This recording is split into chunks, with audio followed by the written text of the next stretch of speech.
जय जय जगन्नाथ समस्त मोर कोटि कोटि प्रणाम। महाप्रभु पाखे मैंने गले किछि ना किछि निश्चित अनुभूति होता है।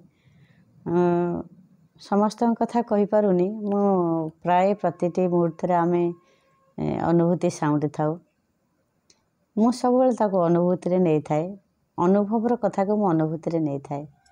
तेणुक महाप्रभुंर गोटे अष्टकम पदटे कहूँ तापर मु गोटे अनुभूति कहि आप निश्चित शुणवे।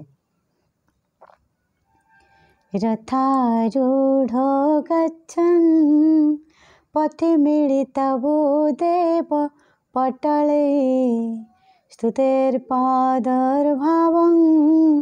प्रतिपदपकन्य सदया दया सिन्धुर्बन्धो सकल जगत सिंधु सुतया जगन्नाथ स्वामी नयन पथगामी भवतु मे। जगन्नाथ स्वामी नयन पथगामी भवतु मे। जगन्नाथ स्वामी नयन पथगामी भवतु मे। महाप्रभु पाखक गले जिते बड़े लक्ष्य रखिब बेले बेले भक्त मान अच्छा आमे केमती शीघ्र दर्शन करूँ। पुणी किछि भक्त अच्छा जे आमे अरुण स्तंभ पाखे आलती दर्शन करूँ। पुणी किछि भक्त अच्छा आमे अनुभूति कार्यक्रम दिधाड़ी कहबू। समस्त कही था जे मु आरथरक आसिली फेरिकी गली मो भाग्य नहीं। सब प्रभु को एमती अभिमान करि निज भाग्य को निंदी था ता भीतर मु भी जाने जदि कहीदे तो मो मन खुशी जाइए जदि न कहीदे तो मो छाड़ मो भाग्य नहीं मो भी एमती कही थाए। तार भीतर जाजपुर गोटे मौसी आसी था से अनुभूति कहवाई सेठू तांकर जो स्टाफ मान आसती से तो अनुभूति फास्ट पचारे कौन केमती सी सब अलग लोक आग धाड़ी जो भक्त सब छिड़ा होता आम आग सामने से से पचारि बुझुता आपणकर कौन अनुभूति अच्छी आपन को आप कहतु ये करूँ से करूँ एमती तांकर जुक्ति तर्क भी होता है। जो भक्त टी पचारू था से कथा आम जगन्नाथ कहला पर आपन को सब अनुभूति कहबू आम भल लगुनि ना आम सेमती एपिसोड आम करूँ आउ जी ना सी आड़ू साड़ू आसी कहते जोटा नियम अच्छे से कहता एमती कहला भितर मो आगे बुढ़ी मौसीटे थाए जाजपुर से तांको परिवार सहित बहुत सांग होगी आसी था पाखे नातीटी थाए से सेठू नाती ताको व्यस्त करुए जे अनुभूति जदि कहबू तो छिड़ा हो गपनी। मौसी कौन करते अनुभूति पाखे लक्ष्य एणे आउ समस्ते किए कुआड़े पलैगले लक्ष्य हे मो नाती पलैगला कुआड़े हजिଯିव साढ़े लक्ष्य एमती भितर तांकर से लोक देखु था हेटू प्रभु कौन करेंगे ये तुम तो प्रभु पाखक आसीच अनुभूति कहवाई तुम जीवन में किसी घटी तुम जदि संसार बोझ को से सब ये कर तो ऑटोमेटिक रागिबे कान से कथा गुड़ा बाजुची से विरक्त तो हे। ये खाली प्रभु को दर्शन करवा जीतिकी आपण विश्वास करंतु जे सतरे मुझे प्रभु को दर्शन करी तार भीतर भी ठेला पेलारे भी जो मैंने रूम नहीं रही से मैंने हूँ तो चांस पाइबे तापर दिन सकाळु आमे दर्शन करिबा राति दर्शन करिबा जो मैंने गोटे दिन पई जाइचंती जे आमे आज दर्शन करिक पळे आसीबा जदि सेमती भक्तिर समर्पण प्रभु को न होइथिबे ताले आपण ठेला पेलारे दर्शन ठीक से करि परिबेनी तापर आ जिबा भी संभव नुहे।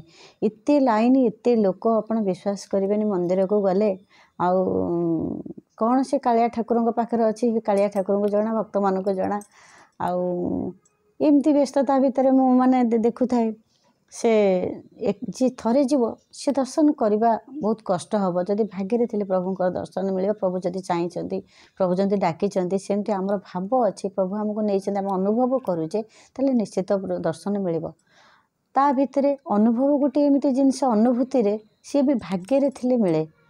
मुझे सब देखु थाए मौसी व्यस्त होता मुझे कहली हेरा चंडाल ये मौसी एमती होती ये बोधे आज अनुभूति आउ कही पारे एमती भितर ମାନେ ତାଙ୍କ ନାତି ଆସି ପହଞ୍ଚିଲେ। ନାତି ସେଇଠୁ ମୋ ଠାରୁ ସବୁ ଶୁଣିଲେ ଯେ ମୁଁ କହିଲି ତୁମ ମାଆକୁ ବୁଝାଅ, ମା ଏମିତି ହେଉଛନ୍ତି ପଳେଇ ପାଳେଇ ଗଲାବେଳକୁ।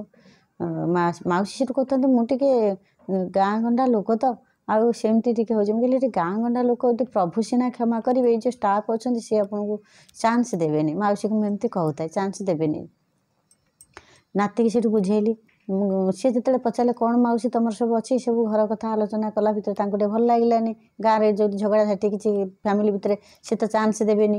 ଏମିତି ଭିତରେ ସେଠୁ ସେ କହିଲେ, ସେ ମନା କଲେ। ନାତି ସେଠୁ କହିଲେ, ମୁଁ ସେଠୁ କହିଲି, ମୁଁ କହିଲି ମାଉସୀ ଏଠି ତୁମକୁ ଜଗନ୍ନାଥ ଚ୍ୟାନେଲରେ ସାରା ଆମର ଇଣ୍ଡିଆ ଦେଖୁଛି, ଆଉ ସମସ୍ତେ ତୁମକୁ ଦେଖିବେ, ତୁମ ଗାଁ ଲୋକ ବି ଦେଖିବେ, ସେମିତି କହିବନି। ଏମିତି ମୁଁ ବୁଝେଇଥାଏ, କିନ୍ତୁ ତାରି ଭିତରେ ମାଉସୀ ବହୁତ ହାତ ଗୋଡ଼ ଧଇଲେ, କିନ୍ତୁ ହେଲା ନାହିଁ। ସେ ବିଦା କରିଦେଲେ। ମାଉସୀ ଯେତେ ମନ ଦୁଃଖ କଲେ, ସେଇଠି ମୁଁ ଅନୁଭବ କଲି ଯେ ମାନେ ଅନୁଭୂତି ଗୋଟା ଲୋକ ଚାହିଁଲେ ବି ଅନୁଭୂତି କହିପାରିବନି। ସମସ୍ତଙ୍କ ଭାଗ୍ୟରେ ଅନୁଭୂତି ନଥାଏ। ଆଉ ସେଇଠି ମୁଁ ପ୍ରଭୁଙ୍କୁ ଦେଖିଲି, ମୁଁ କହିଲି ସବୁ ଏଇ ମହାପ୍ରଭୁ ହିଁ କରୁଛନ୍ତି। ସେଠି ସେମାନଙ୍କ ଦୋଷ ଦେଇ ଲାଭ କିଛି ନାହିଁ। ସେମାନେ ତ ତାଙ୍କର ଏପିସୋଡ଼ ବନେଇବେ କି ଭଲ ମନ୍ଦ କରିବେ, ଭଲ ଟିକେ ହେଲେ ଅଧିକା ଭ୍ୟୁସ୍ ଆସିବ ସେ ତ କହିବେ, କିନ୍ତୁ ତାରି ଭିତରେ ଗୋଟେ ଭକ୍ତର ଭଲ ପାଇବା ଆଉ ଭାବ ଏସବୁ ବି ତା ବି ସେ ଅନୁଭୂତି ଭିତରେ ହିଁ ରହିଛି। କାରଣ ମୁଁ ମୋ ଅନୁଭୂତିଟା କହୁଛି ଯେ ମୁଁ ଯେଉଁ ଅନୁଭୂତିଟା କହିବି ବୋଲି ଘରୁ ଫାଇନାଲ୍ କରିଥିଲି ଯେ ଏ ଅନୁଭୂତିଟା ମୁଁ କହିବି, କିନ୍ତୁ ସେଠି ସେ ଅନୁଭୂତି ମୁଁ କହିପାରିଲିନି। କାରଣ ଚିନ୍ତା କରନ୍ତୁ, ସବୁ ପ୍ରଭୁଙ୍କ ଇଚ୍ଛାରେ ଏଠି ହେଉଛି। ଆମେ ଯେ କହିବା ଆମେ ସବୁ କିଛି କରିଦେଉଛେ, ଏଇଟା ପୁରା ଭୁଲ। କାରଣ ପ୍ରଭୁ ଯେମିତି ତାଙ୍କ ନିଜ କାମ ନିଜେ କରିଥାନ୍ତି ଆଉ ଭକ୍ତଙ୍କୁ କୁହାଇଥାନ୍ତି ଯେ ତୁ ଏଇ ଅନୁଭୂତିଟା କହିଲେ ତୁ ଏଠି ସ୍ଥାନ ପାଇବୁ। କାରଣ ଲାଇନରେ ସମସ୍ତେ ଅଛନ୍ତି, ସମସ୍ତେ ଦେଖିଛନ୍ତି ମୋ ଅନୁଭୂତି କାର୍ଯ୍ୟକ୍ରମରେ, ସମସ୍ତେ ଦେଖିଛନ୍ତି ଆଉ ନିଶ୍ଚିତ ଅନୁଭବ କରିଥିବେ। ମୁଁ କିନ୍ତୁ ସେ ଅନୁଭୂତି କହିବା ପାଇଁ ପ୍ରସ୍ତୁତ ନଥିଲି, କିନ୍ତୁ ମୁଁ ମୋର ପ୍ରତ୍ୟେକ ଅନୁଭୂତି କହିଲା ପୂର୍ବରୁ ଘରୁ ମୁଁ ନିର୍ଦ୍ଧାର୍ଯ୍ୟ କରିଥାଏ ଏଇଟା ଅନୁଭୂତି କହିବି, ପ୍ରଭୁଙ୍କୁ କହିକି ଯାଇଥାଏ ଯଦି ମୋତେ ଟିକେ ପ୍ରଭୁ ସୁଯୋଗ ଦେବେ ମୁଁ ଏ ଅନୁଭୂତିଟା କହିବି। ସେଠି କିନ୍ତୁ ସବୁ ଓଲଟା।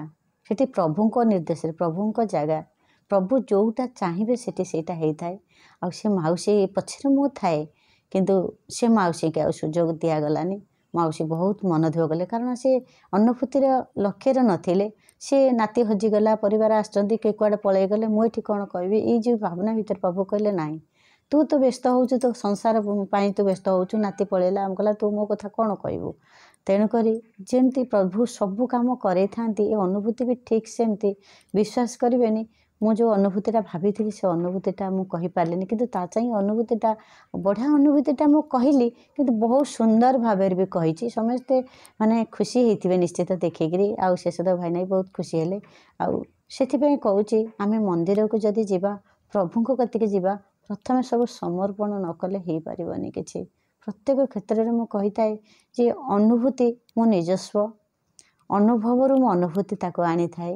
ଏମିତି ଜୀବନରେ ଏତେ ଘଟଣା ଥାଇ ସେଠି ଆମେ ଯେଉଁଟା ଚାହୁଁଛୁ ସେଇଟା କହିପାରୁନୁ, ପ୍ରଭୁ ଯେଉଁଟା ଚାହୁଁଛନ୍ତି ସେଇଟା ହିଁ ସେଠି ହେଉଛି। ସତରେ ଆଜି ମାଉସୀ ବହୁତ ମନ ଦୁଃଖ କରିକି ଗଲେ। ପ୍ରଭୁଙ୍କୁ ଡାକୁଛି କେବେ ସେ ସୁବିଧା ତାଙ୍କୁ ଟିକେ ଦିଅନ୍ତୁ। ଆଉ ଦର୍ଶନ ପ୍ରାୟ ସେ କରିପାରିନଥିବେ, କାରଣ ଏତେ ଦଳା ଚକଟାରେ ମାଉସୀ ପୁରା କ'ଣ ହେଇଥିବେ ମୁଁ କହିପାରୁନି। ଆଗ ପଛ ହେଇଗଲୁ, ଆମେ ଅନୁଭୂତି କହିକି ପଳେଇଲି, ମାଉସୀଙ୍କି ଆଉ ପାଇଲିନି। କିନ୍ତୁ ପ୍ରଭୁଙ୍କ ପାଖରେ ଏତେ ଭିଡ଼, ଆପଣ ବିଶ୍ୱାସ କରିବେନି। ସମସ୍ତେ ଦର୍ଶନ କରିକି ହିଁ ଆସନ୍ତୁ, କିନ୍ତୁ ସୁରକ୍ଷିତ ରହିକି ଆପଣ ଡିସିପ୍ଲିନ୍ ରଖନ୍ତୁ। କାରଣ ଏମିତି ହେଲେ ଛୋଟ ପିଲା, ବୃଦ୍ଧ ମାନେ ବୁଢ଼ାବୁଢ଼ୀ ଯାଉଛନ୍ତି,